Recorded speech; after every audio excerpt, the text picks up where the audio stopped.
I've had a few good questions from you about what do I prefer, 32 spokes or are 24 spokes enough to get the job done? Well, in today's video, I thought not only could I give a nice little shout out to my wheel sponsor, Industry 9, but I could go through the pros and cons of both 32 spokes versus 24. Since we do talk about bike parts here, I want to mention that I'm supported by P&W Components, Shimano, and Jensen USA. If you haven't yet, and I know many of you haven't, take a second to scroll down and hit that little red subscribe button. It'll give you a friendly notification whenever I do publish a fun video like this one right here. All right, let's snap into the bike ride.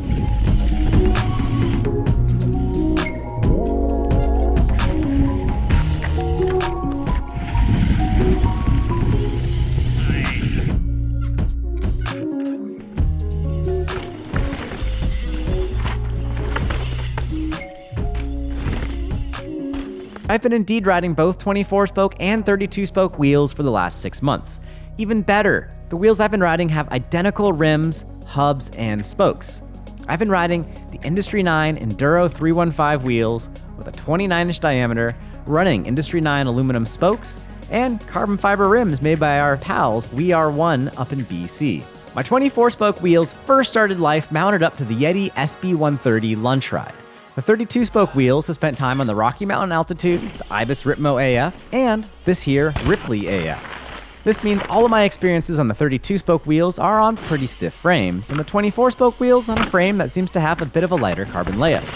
I did run the 24-spoke wheels on the carbon Ibis XE, but that bike doesn't really compare to any of the more heavy-duty bikes I've been mentioning before. To feel how a wheel set rides, those feelings have to get translated through about 26 pounds of carbon, steel, titanium, aluminum, and rubber, all the way up to an astute rider. The big questions here are threefold. Is the weight difference noticeable? Is the loss of stiffness noticeable? Is it good? Is it bad? Will the 24-spoke wheels spontaneously combust at the first sight of fun? Landing slightly off kilter, riding gnarly off-camber sections, and pushing hard through the corners are a few places where a flexi wheel will feel like the bike is transformed into a bucking bronco that's shape-shifting like a used car salesman, trying to throw you off into the most expensive pit possible. Mountain biking has a bit of a problem. Trends. Which is why I think you've asked about the spoke counts. Are 24 holes just a trend? Or heck, is 32-hole popularity just another trend? We are clearly not the only industry with this issue, but for all of you out there that might not live and breathe bikes every single minute, how do you know what's worth buying into and what is worth avoiding? When it comes to wheels, there's an age-old concept behind everything. Fewer spokes means less weight. Well, with today's tech improvements, there's a lot more to the story than just weight. For reference, you can hear the whole video I did about carbon versus aluminum wheels, and I'll link to that in the card at your top right. As you all know, the majority of mountain bikes are still rolling on 32-spoked wheels, and we've all seen wheels with as few as 3 or heck even no spokes make an appearance in the sport at some time. I'm pretty far away from being a weight weenie. In fact, I don't even talk about bike weight in my videos, let alone publish weights very often, as I run super heavy-duty parts on all my bikes, and they end up building up a lot heavier than the average rider. But at the same time, I have a hunch that this is exactly why you've asked me this question. I live for fun mountain bike rides where you pedal up to a breathtaking view, then chase your tail all the way down a technical descent in as fun a manner as possible. The fastest? Whatever. Just having a lot of fun, sending it where it makes sense, and having a good time. Trends are usually born out of a good idea. But when mountain bike wheels are made too light, well, the consequences can vary from a drive across the state to some sweet trail turned into a disappointing, although scenic, hike back to the car, pushing a broken bike, or in dire cases, a night in the ICU. I first rode the little Ripley AF with some aluminum wheels, then swapped on the carbon wheels that we're talking about here midwinter. I spent a fair amount of time on this bike, and we could say I'm used to it now. The 32-spoke carbon wheels add some stiffness and help hide the frame's tendency to flex a little bit more than some of the carbon fiber frames, but honestly, Ibis has gotten better at making metal bikes, and I'd say the Ripley AF feels stiffer than the longer travel Ripley AF. Interesting, sure, but I have also ridden these 32-spoke wheels on the Ripley AF. The little Ripley AF rode great with the 32-spoke wheels. It certainly did not beat me up in any way, and the bike felt a little more capable and a little more predictable on hard landings. And yes, I'll just come out and say it. The weight difference between 24 and 32 hole, I don't feel it whatsoever. The SB130 lunch ride has quickly become one of my most unsuspectingly favorite bikes of the year. the harder I push this bike, the better it rides. I did notice a pretty torsionally soft feel to the frame. While this is really good on slippery and off-camber stuff, and especially so in the wintertime, it can be a little disconcerting on jumpier, flow trail type scenarios. I did a full review of the bike and said I'd try some more components before commenting on the stiffness. Well, now I've had a couple months of riding on the 32-spoke wheels on the SB130. The stiffness difference? Yes, it's there. But the balance isn't as good as it was with the 24. I'll go ahead and say this, the SB130 is the softest frame in my current fleet. It's still stiffer than the Orbea Occam, and it's got more give than, say, the Ripmo AF, the Ripley AF, the Rocky Mountain Altitude, the Offering, the Ripmo Carbon V2, the Rocky Mountain Slayer, etc. With the 32-spoke wheels, the SB130 shows its more torsional frame flex, and while not a huge deal, I notice it a little bit more. But what's pretty cool, and I didn't expect, is that with the 24-spoke wheels, I noticed that flex a little bit less, and the overall bike feel is significantly more balanced.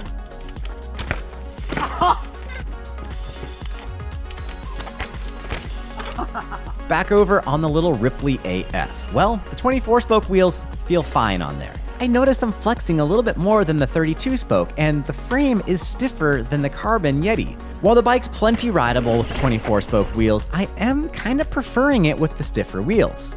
So at the end of the day, what I have found is that I like a balanced bike. I want a stiffer wheel set on a stiffer frame, and I want a little bit softer wheel set on a softer frame. However, there are times where I don't want that, and that's where this gets really confusing and quite hard for me to articulate. The Ripmo AF rode best with the carbon rims. The Ripmo AF is definitely softer than the Ripley AF, but it's still a little bit firmer than the Yeti SB130. So what does that mean? Well, I would love to tell you, but I don't have an end-all be-all answer. Maybe I need to run a 24-spoke wheel up front with a 32-spoke wheel in back. I don't know. Maybe it's vice versa. I've enjoyed the Ripmo AF with both setups, but honestly, my downright favorite setup on that bike was with the 32-spoke wheels. I have a hunch it's related to the slightly more aggressive geometry and longer travel of the Ripmo, where I'm getting into situations where that extra stiffness really does help. The more slippery and off-camber scenarios, well, I think I've got enough bike underneath me to help counteract that, and I don't need the frame flexing quite as much to have a similar feel. For what it's worth, I'm running a 170 fork on that Ripmo AF, and that Ripmo AF frame is a 145 travel, which is quite a bit more than the 160, 137 on the Yeti SB130. I was about to go ahead and publish this video with a comment that I had never yet broken a single Industry 9 spoke since I started riding them over 3 years ago. Well, sure enough, out of all the wheels I have here, which is quite a few, somehow I had 3 spokes break in the last 3 weeks. These were all on different wheel sets, but go figure. Of course, before I'm gonna publish this video, I'll have my first spokes break. Well, luckily all the wheels I've received from Industry 9 came with spare spokes, so this isn't a real problem. But the no nipple design does require removing the tire and rim strip to install a new spoke. I know, this is a video to promote Industry 9, but I want to mention that I don't love the rim tape they use. However, there is a new rim tape coming out soon that should be an improvement. Anyhow, I am really happy with these wheels. The 24-hole variant has enough stiffness to withstand some bike park stuff, but if you have a pretty stiff frame, you will start to notice that it has a bit more give to it. I have not yet found the 32-spoke wheels to be too stiff for me and my riding style. If I was lighter weight, maybe not pushing the bike quite as hard, maybe I'd feel a little bit differently. But the 32-spoke wheels treat me really well, and they're still my go-to. However, I was quite surprised at how well the 24-spoke got along with that Yeti. So at the end of the day, try to keep your bike as balanced as you can. If you have a really stiff frame, probably stick with somewhat stiffer wheels so it has a more balanced setup. Ride the bike in a way that works to your advantage. If you have a softer frame, don't go crazy stiff with wheels, but definitely something carbon's gonna be a noticeable improvement over something aluminum. At the same time, trying to go up to something super stiff might create an imbalance where you're noticing one thing flexing more than the rest, and that'll be more of a detriment to your experience than if everything were more balanced. Thank you all for joining me. If you enjoyed this video, please do hit the red subscribe button below. And as always, I'll see you down in the comments below. Peace, guys.